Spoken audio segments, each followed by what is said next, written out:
Con más de 100 años de antigüedad, la cerveza más fina, según su eslogan, ha logrado tomar presencia en más de 180 países, convertirse en líder en ventas en 45 de ellos y brindar empleo directo a más de 40.000 personas. Hoy en día es un gigante mundial.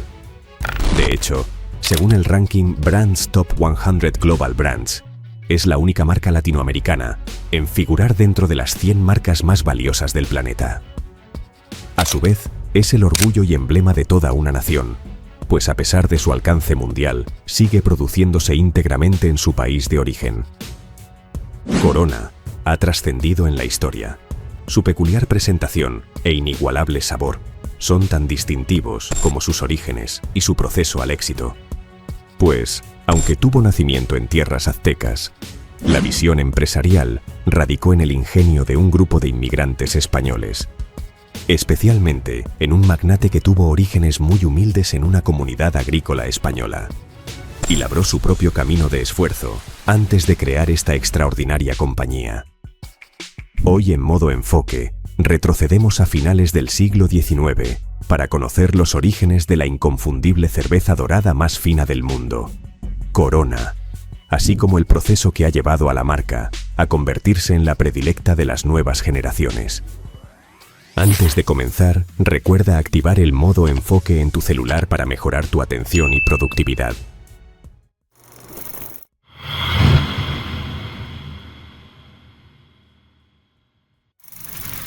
Para conocer los orígenes de esta icónica marca cervecera, debemos profundizar en los primeros años de su principal fundador, Braulio Iriarte.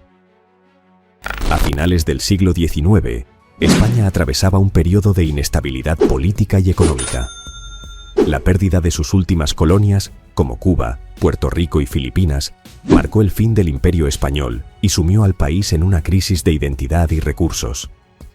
Así, en medio de un país en crisis y carencias económicas, se dio su infancia. Braulio Iriarte nació en 1860, en la pequeña comunidad de Elizondo, Navarra. Esta zona rural de unos cuantos miles de habitantes tenía como principal actividad laboral la agricultura y tradiciones vinícolas. Aunque Braulio no tuvo acceso a educación tradicional, sus padres le inculcaron el valor del trabajo y el esfuerzo. De hecho, creció con un profundo amor a la tierra que lo vio nacer.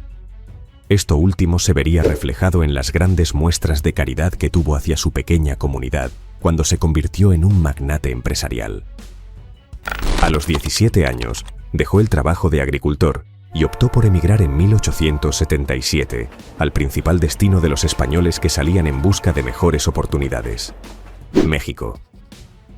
El país azteca se encontraba en los primeros años del ascenso de Porfirio Díaz al poder. Y a nivel económico, este periodo se caracterizó por la modernización y crecimiento comercial, promoviendo la inversión extranjera y el desarrollo de infraestructura importante como ferrocarriles, telégrafos y carreteras.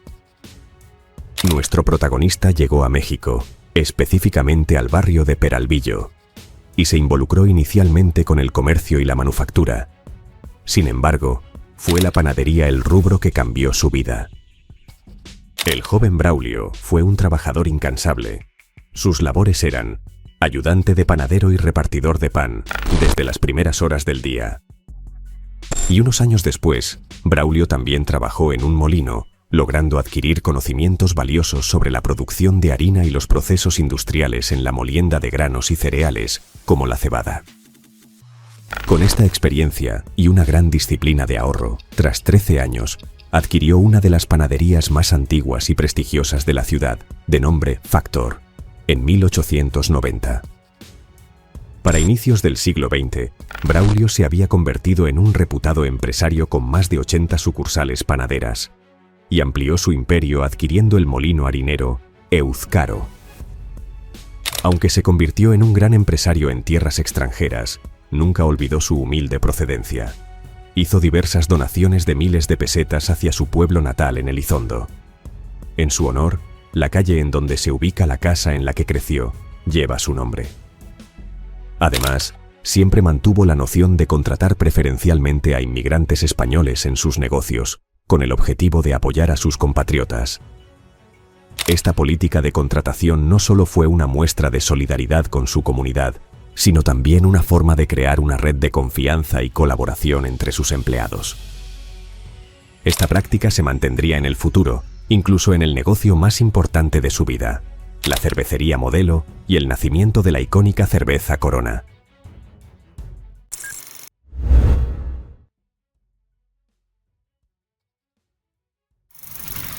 Antes de la fundación de la empresa cervecera, don Braulio consolidó un legado empresarial. Tras su primer molino, se hizo también del molino Betiona, en Veracruz. Y aunque cualquiera hubiese visto satisfechas sus expectativas empresariales, el magnate, en 1913, se implicó en consolidar su imperio harinero, formando la sociedad Levadura Comprimida Levitán.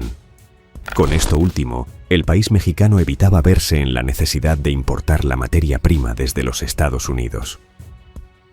Poco después de finalizada la Revolución Mexicana, periodo que se convirtió en un duro golpe para los grandes capitales empresariales, especialmente extranjeros, don Braulio tomó participación accionaria para la fundación del Banco de Crédito Español en 1922. Y el mismo año, puso en marcha su proyecto más ambicioso. Como líder indiscutible de la comunidad empresarial española en México y gracias a su experiencia en cebada, granos y fermentación, reunió capital y participación de otros 25 compatriotas, entre ellos vascos, leoneses y navarros como él, para fundar la Cervecería Modelo S.A. 3 años más tarde, a los 65 años de edad, don Braulio tomó la presidencia y junto a otros nombres importantes en la directiva como Francisco Cilvet, Martín Ollamburu y Pablo Díez Fernández, sacaron al mercado la primera cerveza de nombre Modelo. Sin embargo, su producto principal llegaría un mes más tarde, la cerveza Corona. El nuevo grupo empresarial tomó como objetivo principal a la comunidad hispana para comercializar su producto. Las colonias hispanas se habían ganado un lugar en la vida social y económica de México, por lo que Cervecería Modelo era parte activa de aquel mundo de asociaciones mercantiles y enlaces familiares que se venía labrando desde el último tercio del siglo anterior. Para identificar a la nueva marca, hicieron la presentación en botellas de cuartos y le pusieron como logotipo la imagen de la corona colocada en la cima de la cúpula de la Catedral de Nuestra Señora de Guadalupe, en Puerto Vallarta, Jalisco. Se consideró cambiar la tradicional botella transparente por una marrón, con el objetivo de conservar mejor los aromas y sabores de la cerveza. Sin embargo, el público rechazó esta propuesta, prefiriendo la botella transparente. La visualización del color dorado se convirtió en un símbolo distintivo del producto. Los primeros años fueron un rotundo éxito. Para 1928 alcanzaron la notable cifra de 8 millones de botellas vendidas. El futuro parecía prometedor, pero lamentablemente llegó el crack del 29. La Gran Depresión causó una caída general en la demanda de bienes de consumo, incluyendo la cerveza. Con menos ingresos disponibles, los consumidores redujeron sus gastos en productos no esenciales como el alcohol, lo que afectó directamente las ventas de Cervecería Modelo. Además, en 1932 falleció el principal artífice de la corporación. Don Braulio falleció a los 72 años de edad, tras una vida de esfuerzos y emprendimiento hasta sus últimos días. Esta serie de sucesos significó la salida de accionistas y puso a la compañía al borde de la quiebra.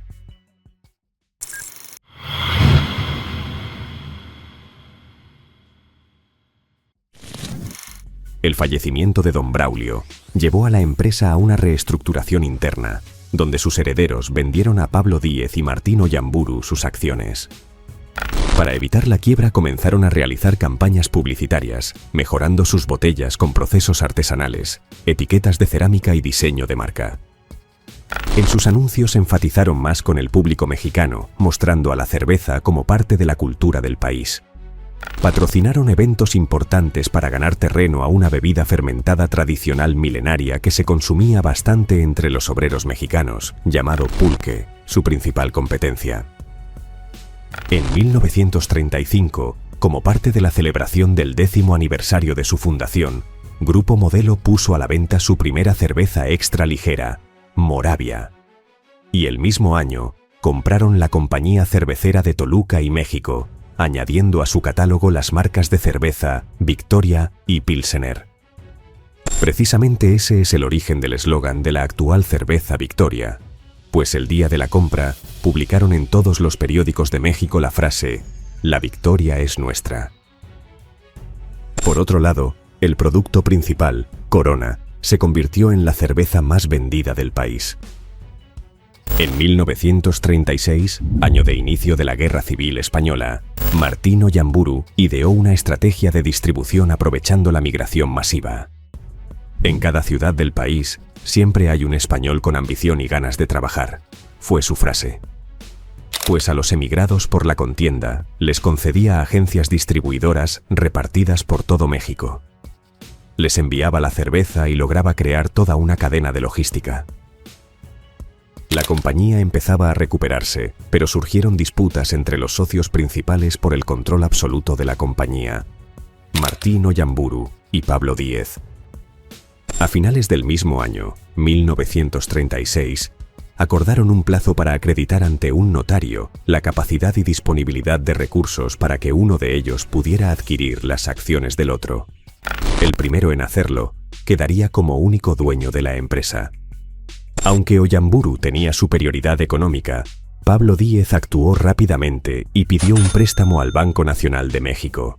Legalizó la propuesta de compra y se convirtió en el accionista mayoritario y director ejecutivo de Cervecería Modelo, liderando el negocio por los próximos 36 años.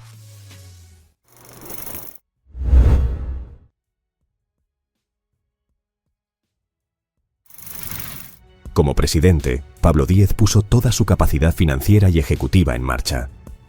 La estrategia para Corona se centraba en posicionar su calidad y presentar la marca como refinada y sociable. En 1940, se convierte en la primera cerveza en imprimir su nombre directamente en la botella y no en etiquetas de papel como tradicionalmente se hacía en el mercado. Decisión que se ha mantenido en el tiempo. Fue también en ese momento que, aprovechando la oportunidad del nuevo envase, relanzaron la marca como Corona Extra. En términos de marketing, nada fue tan rentable para la compañía y la marca principal como la publicidad radiofónica y televisada, relacionada con las aficiones deportivas como el fútbol, el béisbol, el boxeo y la lucha libre. Uno de sus máximos éxitos comerciales fue la radionovela titulada Ahí viene Martín Corona, protagonizada por uno de los mejores cantantes y actores de la época de oro del cine mexicano, Pedro Infante. Su éxito fue tal que luego vinieron presentaciones abiertas en teatro y por último su adaptación cinematográfica en 1951, nuevamente con Pedro Infante. Y en esta ocasión con Sara Montiel en los roles protagónicos. De hecho, mientras que durante la Segunda Guerra Mundial, otras cerveceras mexicanas aprovecharon una apertura del mercado estadounidense, la decisión de Pablo Díez fue controlar todo el mercado nacional con una política de expansión agresiva, comprando otras compañías y marcas cerveceras en los diferentes estados del país, y ampliando la infraestructura con la adquisición de plantas industriales y creación de plantas propias, trayendo consigo miles de puestos de trabajo. En las décadas 50 y 60, Corona auspiciaba los principales eventos deportivos. Incluso construyeron el estadio para el equipo de fútbol, Diablos Rojos. Posicionados en México y teniendo la mayor preferencia de mercado, era momento de pensar en la expansión global y conquistar Estados Unidos.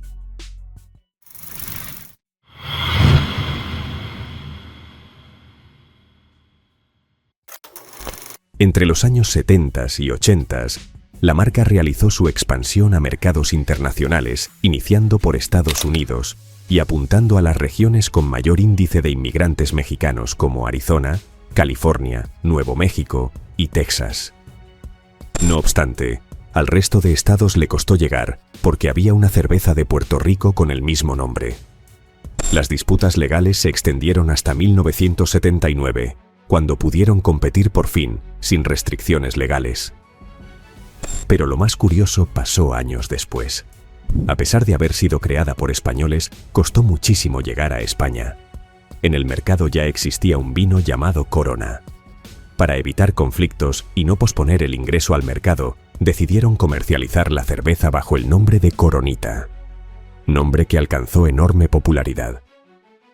Para finales de los años 90, Corona Extra se convirtió en la cerveza importada más vendida en Estados Unidos, superando a Heineken, que había dominado el mercado durante mucho tiempo.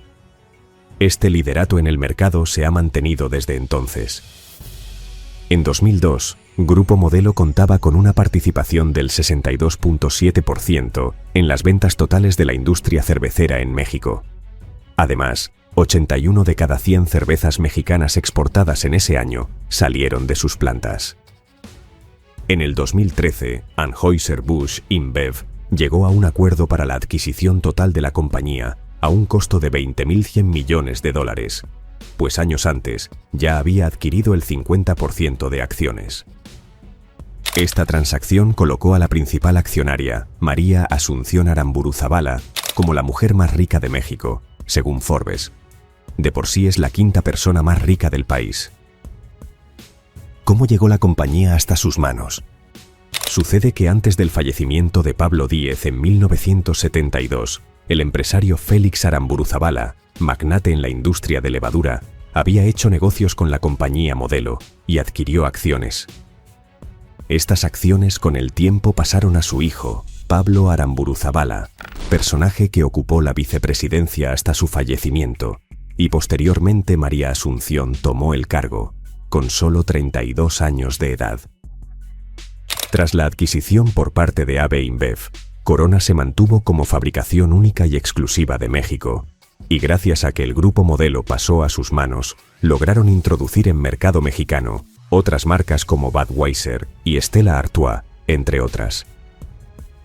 En la actualidad, Corona forma parte de las más grandes marcas de cervezas internacionales y su planta principal de producción en Zacatecas, México, es el mayor centro de elaboración de cerveza del mundo. En su fundación, contaba con 250 empleados y ahora emplea a más de 44.000 personas. De este total, 20.000 trabajan en áreas de operación y servicios, mientras que los 24.000 restantes están dedicados a distribución y ventas. La cerveza Corona se ha vuelto un ícono nacional y su producción seguirá siendo exclusiva de México, llegando a producir la increíble cifra de 20 millones de botellas de cerveza en un solo día. Así concluimos la historia de la cerveza Corona, una de las marcas más valiosas del mundo. Todo gracias a la visión de su principal fundador, Braulio Iriarte, y al resto de personajes que no permitieron que la compañía sucumbiera ante los desafíos del tiempo. No olvides dejarnos tus comentarios con las lecciones que aplicarás a tu vida personal como financiera, así como sugerencias para más contenido. Si te ha interesado la historia de Corona, te invitamos a suscribirte a nuestro canal y activar la campanita de notificaciones para explorar la vida y logros de otros grandes personajes de la historia desde una perspectiva empresarial.